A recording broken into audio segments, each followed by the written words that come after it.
నమస్తే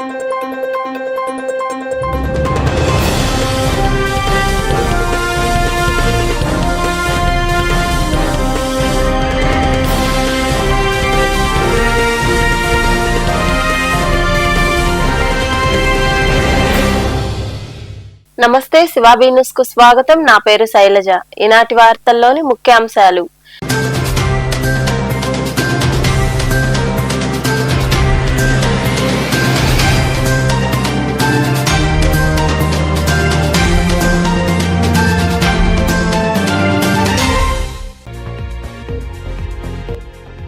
డయేరియా బాధితులకు సరైన వైద్యం అందడం లేదు.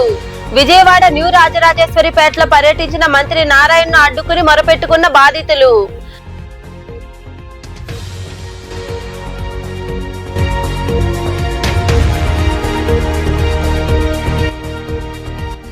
జాతీయ మహిళా సాధికార సదస్సుకు అంతా సిద్ధం. లోక్సభ స్పీకర్ తదితరులు హాజరయ్యే వేదిక వద్ద ఏర్పాట్లు పరిశీలించిన collector doctor Venkateshwar, Chandragiri MLA Pulivarthi Nani తదితరులు.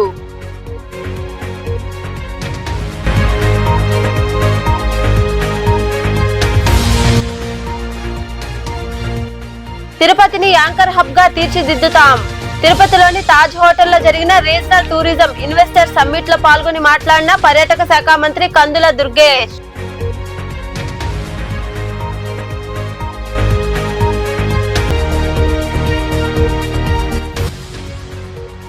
చంద్రబాబు ప్రభుత్వంలో ఉద్యోగులు, టీచర్లు మోసపోయారు. తాడేపల్లిలోని వైకాపా కేంద్ర కార్యాలయంలో ఏర్పాటు చేసిన సమావేశంలో ప్రభుత్వంపై విమర్శలు చేసిన ఎమ్మెల్సీ పర్వతిరెడ్డి చంద్రశేఖర్ రెడ్డి.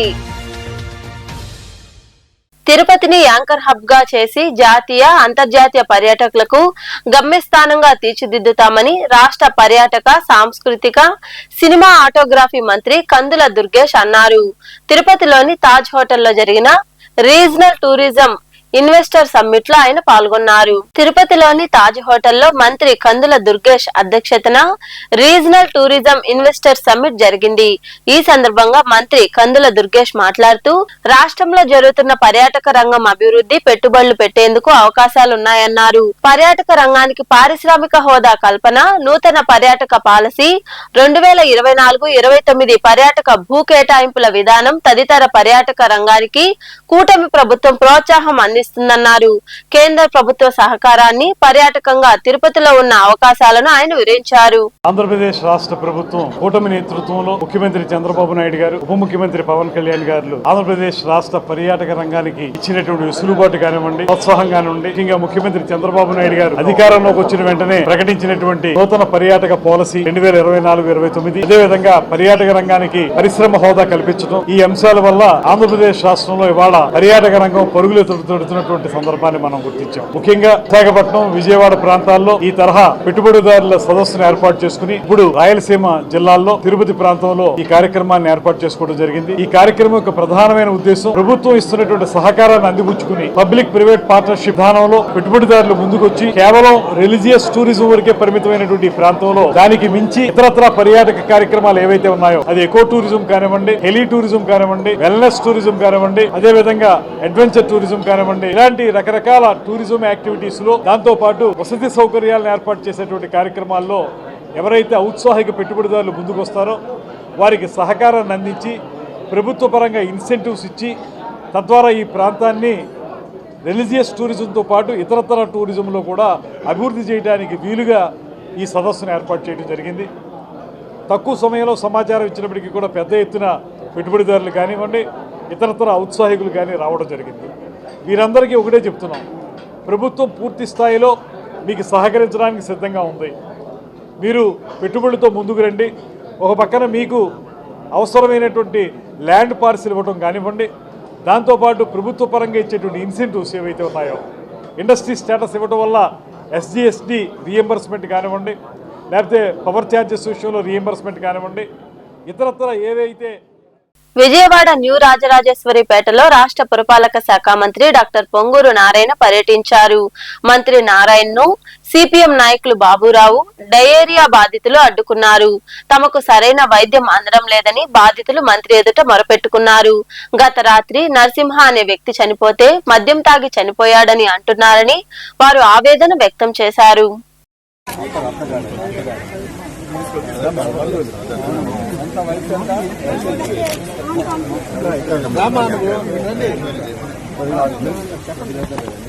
జరిగింది మంత్రి నారాయణ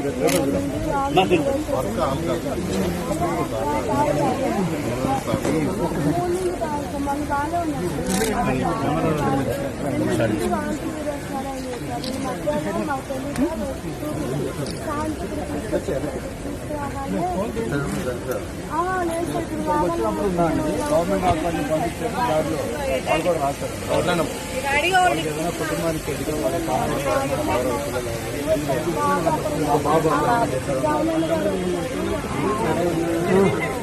కొద్దివాడు కుటుంబానికి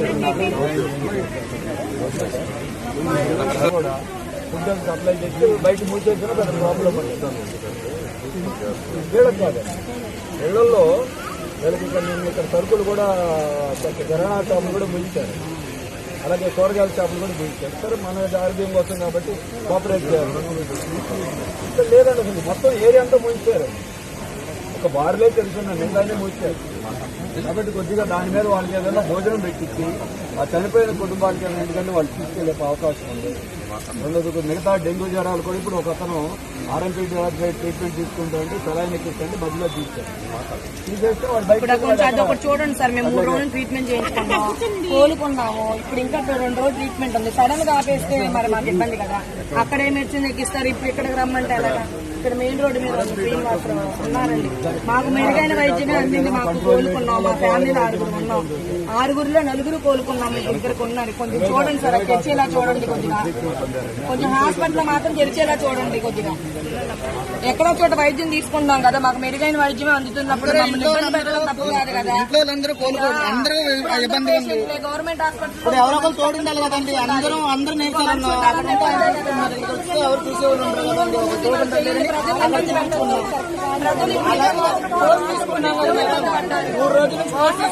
మధ్యలో తీస్తే ఇబ్బంది పడతాం కదా. మళ్ళీ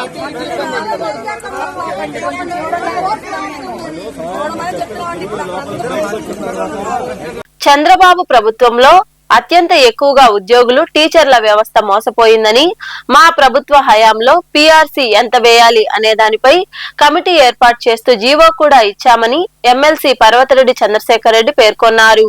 తాడేపల్లిలోని వైకాపా కేంద్ర కార్యాలయంలో ఏర్పాటు చేసిన సమావేశంలో ఆయన మాట్లాడారు.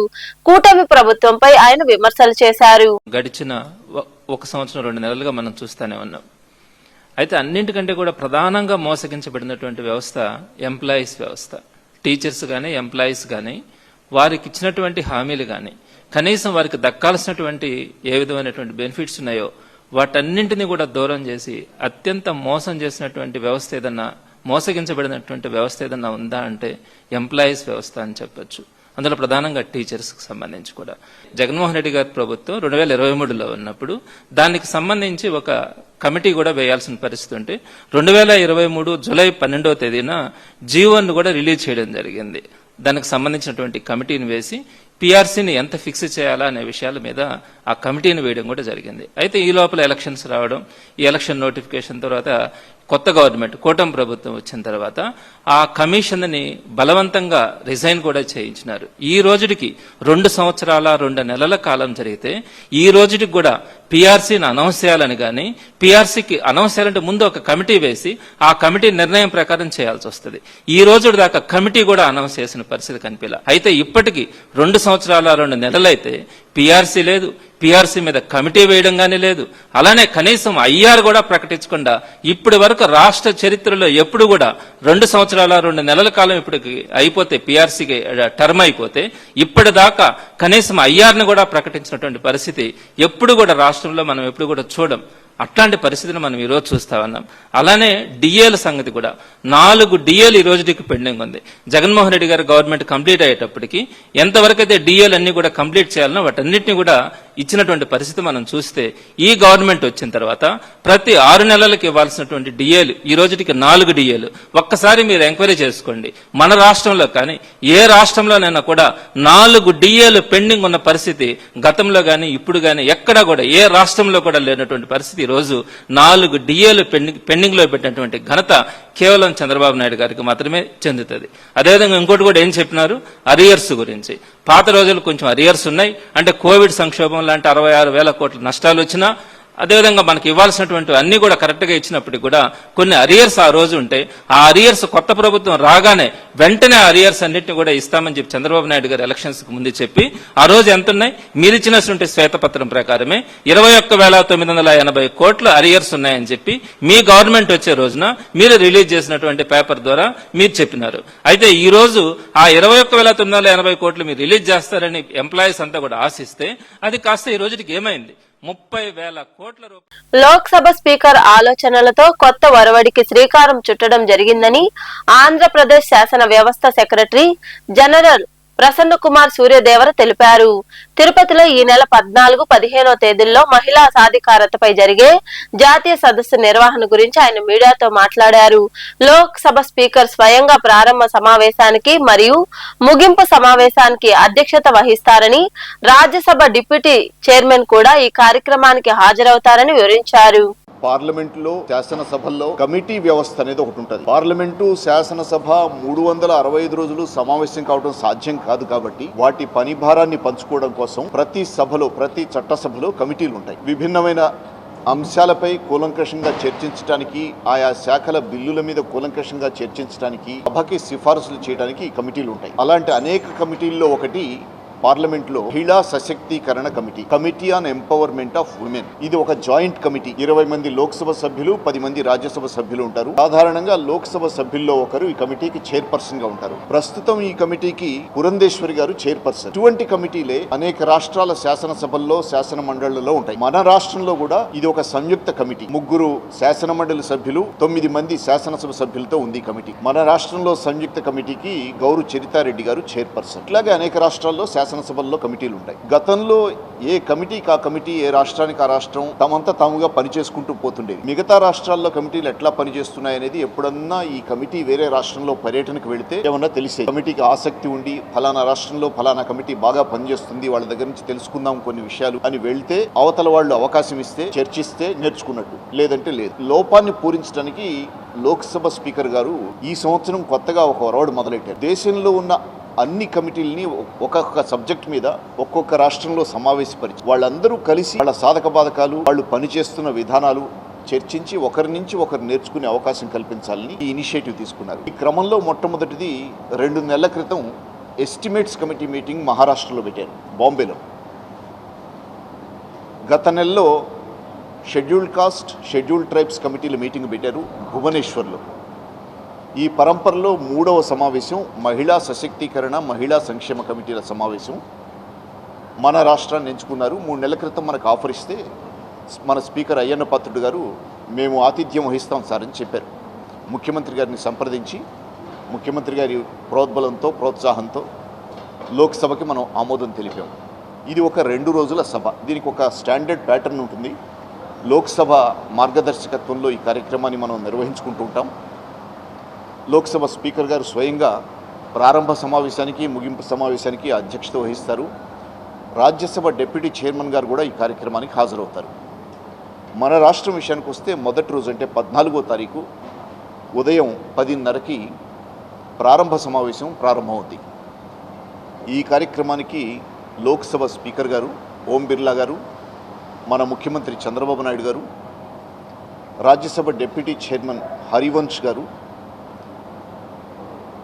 మన శాసనసభ స్పీకర్ అయ్యన్న పాత్రుడు గారు, డిప్యూటీ స్పీకర్ రఘురామకృష్ణరాజు గారు, ఒకరిద్దరు రాష్ట్ర మంత్రులు, జిల్లా ఇన్ఛార్జి మంత్రి అనగాని సత్యప్రసాద్ గారు, వీలైతే శాసన వ్యవహారాల శాఖ మంత్రి పయ్యావుల కేశవ్ గారు, లోక్సభ కమిటీ చైర్పర్సన్ పురంధేశ్వరి గారు, మన రాష్ట్ర కమిటీ చైర్పర్సన్ గౌరు చరితారెడ్డి గారు, వీరందరూ వేదిక మీద ఉండి ప్రారంభ సమావేశాన్ని నిర్వహిస్తారు.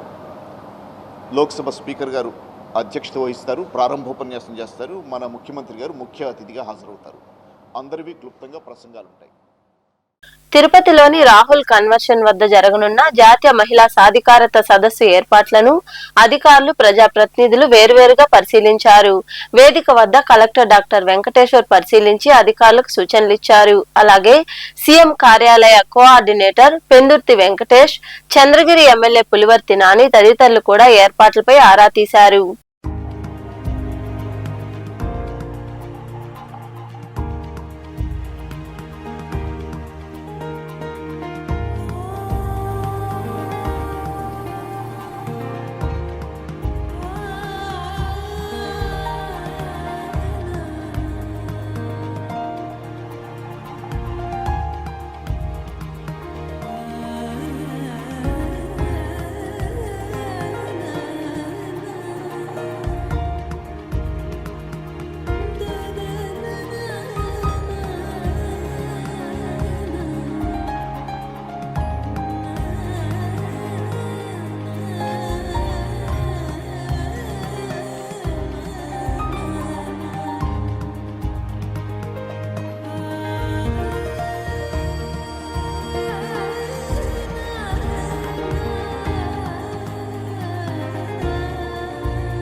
మారిషస్ ప్రధానమంత్రి పర్యటన సందర్భంగా తిరుపతిలో ఏర్పాట్లను కలెక్టర్ డాక్టర్ వెంకటేశ్వర్ పరిశీలించారు.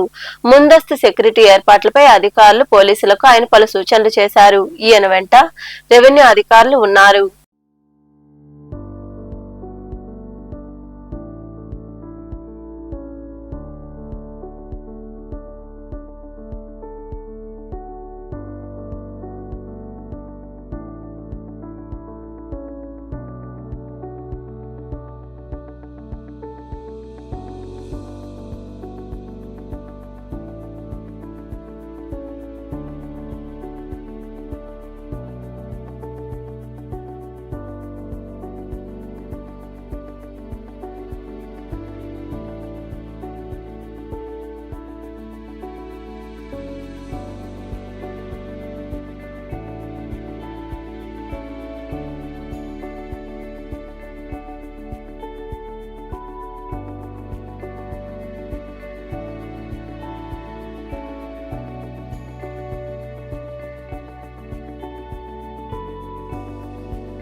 శ్రీకాళహస్తిలో వెలసి ఉన్న శ్రీకాళహస్తీశ్వర స్వామివారిని కేంద్ర మత్స్య పశుసంవర్ధక మరియు డైరీ డెవలప్మెంట్ మంత్రి ఎస్పీ సింగ్ బఘేల్ దర్శించుకున్నారు. దేవాలయ అధికారులు మంత్రిని సాదరంగా ఆహ్వానించి రాహుకేతు పూజ, అంతరాలయ దర్శనం, వేద ఆశీర్వచనం ఏర్పాటు చేశారు. ఈ కార్యక్రమంలో ప్రోటోకాల్ ఏఈఓ మోహన్, ఆలయ పర్యవేక్షకులు నాగభూషణం, ఆలయ ఇన్స్పెక్టర్ వెంకటస్వామి, పిఆర్ఓ రవి తదితరులు పాల్గొన్నారు.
వార్తలు ముగించే ముందు ముఖ్యాంశాలు మరోసారి.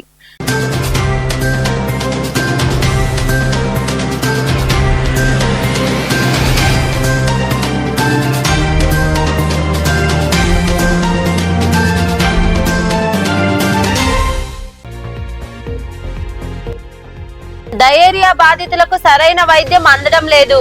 విజయవాడ న్యూ రాజరాజేశ్వరిపేటలో పర్యటించిన మంత్రి నారాయణను అడ్డుకుని మొరపెట్టుకున్న బాధితులు.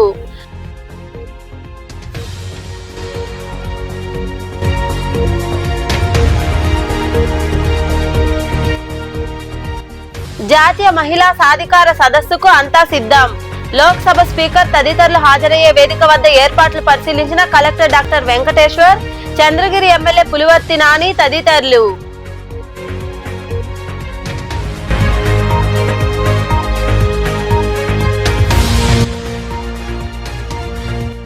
తిరుపతిని యాంకర్ హబ్ గా తీర్చిదిద్దుతాం. తిరుపతిలోని తాజ్ హోటల్లో జరిగిన రీజనల్ టూరిజం ఇన్వెస్టర్ సమ్మిట్ లో పాల్గొని మాట్లాడిన పర్యాటక శాఖ మంత్రి కందుల దుర్గేష్.